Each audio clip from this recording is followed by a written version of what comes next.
Cell division क्या होती है? सेल डिवीज़न मतलब सेल का डिवाइड होना, सेल का तक़सीम होना 2 सेल्स में। 2 सेल्स में उनको हम कहते हैं डॉटर सेल्स, और जो सेल डिवाइड हो रहा है उसको हम कहते हैं पेरेंट सेल। जैसे ये पहला वाला एक सेल है, एक सेल उसको पेरेंट सेल कहते हैं, वो 2 में डिवाइड हो रहा है उसको हम डॉटर सेल्स कहते हैं। सेल की डिवीज़न से पहले एक फेज़ आएगा इंटरफेज़, इसमें सेल अपने आप को तैयारी कर रहा होगा डिवीज़न की। इसमें कॉपीज़ बनेगी क्रोमोसोम्स की, डबल हो जाएंगे क्रोमोसोम्स भी, सेल ऑर्गेनेलिस भी। क्रोमोसोम्स कैसे डबल हो जाएंगे? ह्यूमंस के अंदर अगर 46 क्रोमोसोम्स है तो वो 92 हो जाएंगे। तो अब यहाँ पे क्रोमोसोम सिंगल एक ही क्रोमोसोम होता है, इसके साथ एक इसकी कॉपी प्रोड्यूस हो जाएगी। होगा वही एक ही क्रोमोसोम, लेकिन इसके साथ इसकी कॉपी प्रोड्यूस हो जाएगी। हम ये नहीं कह सकते कि 2 क्रोमोसोम्स बने, नहीं, डुप्लीकेशन हो जाएगी, डुप्लीकेट बन जाएगी। जैसे आपकी सिम नहीं होती होती तो वही एक है, बस आप उसकी कॉपी एक ले लेते हो, डुप्लीकेट सिम आप निकलवा लेते हो, वो सेम वैसे ही होगा। क्रोमोसोम्स डबल होंगे, इसके अंदर जितने भी ऑर्गेनेलिस हैं सेल के अंदर वो डबल होंगे।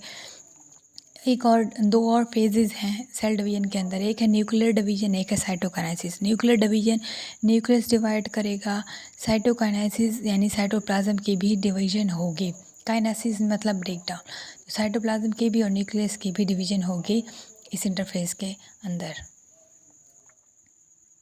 अब types of cell division, cell division divide है 2 टाइप से, माइटोसिस और मियोसिस। माइटोसिस में क्या होता है, एक सेल डिवाइड होता है 2 सेल्स में, मतलब एक पेरेंट सेल डिवाइड होगा 2 डॉटर सेल्स में।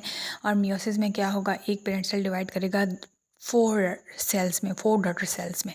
दूसरा डिफरेंस क्या है कि माइटोसिस में जो है सेम नंबर ऑफ क्रोमोसोम्स जो पेरेंट सेल के हैं वही डॉटर सेल्स के हैं। मतलब 46 अगर पेरेंट सेल में है तो वही 2 आगे 46 डॉटर में आएंगे। लेकिन अगर 46 मियोसिस की बात करें, एक पेरेंट सेल के अंदर है तो वो आगे हाफ हो जाएंगे, 23 चारों में आ जाएंगे। मियोसिस की बात हो रही है, ठीक है, ये 2 डिफरेंस है। उसके बाद माइटोसिस होती क्या है, माइटोसिस में पेरेंट सेल वही डिवाइड होता है 2 डॉटर सेल्स में, वही सेम नंबर ऑफ क्रोमोसोम, जिसको मैं बता चुकी हूँ, क्रोमोसोम्स वही सेम रहते हैं। अब बात करते हैं इंटरफेस की, तो फिजिक्स ऑफ माइटोसिस की बात कर रहे हैं तो इंटरफेस की बात मैंने वही पहले भी कही थी कि इसमें नंबर ऑफ क्रोमोसोम जो है वो डबल हो जाता है। क्यों? क्योंकि सेल डिवाइड करने की तैयारी कर रहा होता है। अगर 46 है ह्यूमन के अंदर क्रोमोसोम्स, वो 92 में डिवाइड हो जाएंगे। न्यूक्लियर डिवीजन की बात मैंने कर ली। न्यूक्लियर डिवीजन के बाद यानी न्यूक्लियस जब डिवाइड हो जाएगा तो उसके अंदर फिर सेल के अंदर एक शैलो ग्रूव पड़ेगा, एक घड़ा पड़ेगा दरमियान में, तो वो साइटोप्लाज्म को भी डिवाइड कर देगा। जो 2 डॉटर सेल्स आगे बन रहे हैं ना, तो उसके अंदर अपना अपना न्यूक्लियस भी होगा और उनका अपना अपना साइटोप्लाज्म भी, और साथ में जितने भी ऑर्गेनेल्स हैं वो भी होंगे। इंटरफेस में मैंने वही बात कर ली थी आपको, डुप्लीकेशन हो जाएगी, सेल्स की क्रोमोसोम जो है वो डबल हो जाएंगे, और फिर न्यूक्लियस डिवाइड होगा और फिर क्रोमोसोम्स डिवाइड होंगे, और फिर ये प्रोसेस होता है ऐसे, ठीक है। ये कैसे, ये पहले क्रोमोसोम्स ये देखें अरेंज हो गए, अलाइन हो गए, दरमियान में आ गए हैं, ठीक है। ये जिस पे लगे हुए हैं धागा नुमा स्ट्रक्चर, इसको माइक्रोट्यूब्यूल कहते हैं। जहाँ से निकल रहे हैं उसको सेंट्रियोल कहते हैं। दोनों साइड पे सेंट्रियोल्स हैं, धागे नुमा स्ट्रक्चर जिसके ऊपर लगे हुए हैं धागा नुमा स्ट्रक्चर को माइक्रोट्यूब्यूल कहते हैं। ये जो दरमियान में अलाइम है, वहाँ जो अलाइम है सीधे हैं, इसको मेटाफेज भी कहते हैं, मेटाफेज प्लेट भी कहते हैं। ये सीधे जो अरेंजमेंट है सेंटर में क्रोमोसोम्स की, ठीक है, इसको मेटाफेज प्लेट भी कहते हैं। इसके बाद देखिए सेल के अंदर एक ग्रूव पड़ा है, वो आहिस्ता आहिस्ता खींचते जा रहे हैं, माइक्रोट्यूब्यूल्स खींचते जा रहे हैं। वो दूसरी साइड पे, एक राइट साइड पे हो रहा है, एक लेफ्ट साइड पे हो रहा है। जब सेल के अंदर एक गड्ढा पड़ा है जी, ठीक है, तो ये देखें गड्ढा आहिस्ता आहिस्ता गहरा होता जाएगा, और वो जो सेल्स हैं, ठीक है, आपस में वो डिवाइड होते जाएंगे। अब देखें माइटोसिस हो रही है तो ये देखें ये टूट रहा है, दोनों में वो टूट चुका है दरमियान में, और ये देखें दो डिवाइड हो चुके हैं। इनका साइटोप्लाज्म डिवाइड हो चुका है, यानी साइटोकाइनेसिस भी हो गई यहाँ पे, और यहाँ पे न्यूक्लियर डिवीजन भी हो चुके हैं। हर डेड सेल्स के पास अपना न्यूक्लियस है, साइटोप्लाज्म है, वो अलग अलग हो चुके हैं। अब यहाँ पे बात हो रही है मियोसिस की। मियोसिस मतलब एक सेल जो है, एक पेरेंट सेल डिवाइड होगा 4 डॉटर सेल्स में, ठीक है। और इसका दूसरा डिफरेंस क्या था कि क्रोमोसोम्स हैं वो हाफ रहेंगे, हाफ हो जाएंगे, अलग अलग हो जाएंगे। तो ये 2 स्टेप्स पे है, एक मियोटिक 1 डिवीजन है और दूसरी है मियोटिक 2 डिवीजन, ठीक है। तो इंटरफेस की बात करें तो इंटरफेस में वहाँ माइटोसिस में डुप्लीकेशन हो जाती थी, ठीक है, इंटरफेस में। यहाँ क्या हो रहा है, यहाँ पे 2 से 4 में, मतलब 4 क्रोमेटिड्स, 4 सिस्टर क्रोमेटिड्स बन रहे हैं, 4 बन रहे हैं, ठीक है, क्योंकि ये मियोसिस है। तो अब मियोटिक 1 डिवीजन में क्या होता है, क्रोमोसोम्स जो है वो अलाइन होते हैं, अरेंज होते हैं सेंटर में। सेम वही बात होगी जैसे माइटोसिस में हो रही थी, ठीक है, बस इधर ये 2 उसमें डिवाइड हो रही है। तो अब देखें ये सेंट्रियोल्स हैं साइड पे लगे हुए हैं, और ये जो धागा नुमा स्ट्रक्चर है ये माइक्रोट्यूब्यूल्स के दरमियान में क्या है वो मेटाफेज प्लेट बन रही है, जहाँ पे भी सेंटर में लगे हुए हैं क्या चीज़, यहाँ पे लगे हुए हैं क्रोमोसोम, सेंटर में लगे हुए हैं।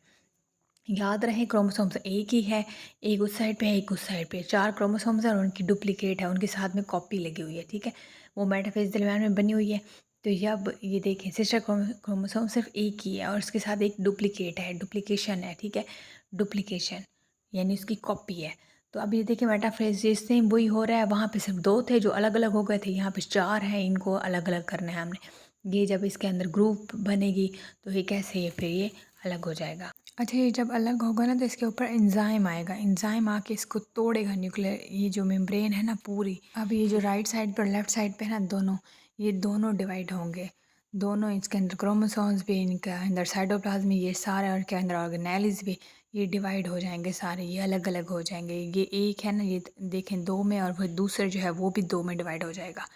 यानी ये आगे 4 के 4 डॉटर सेल्स में ये बन जाएंगे, इनके पास अपना इनका न्यूक्लियस होगा और इनके अंदर अपने क्रोमोसोम्स होंगे। लेकिन याद रहे मियोसिस में क्रोमोसोम्स की तादाद जो है वो हाफ़ हो जाएगी डॉटर सेल्स के अंदर, क्योंकि डॉटर सेल्स 4 बनते हैं। ये होगा बिल्कुल माइटोसिस की तरह ये वाला, लेकिन माइटोसिस में 1 से 2 बनते हैं, लेकिन इस स्टेप में जो है माइटोटिक 2 में यहाँ एक से यहाँ पे 4 बन रहे हैं 2 से, ठीक है। तो ये फ़र्क है।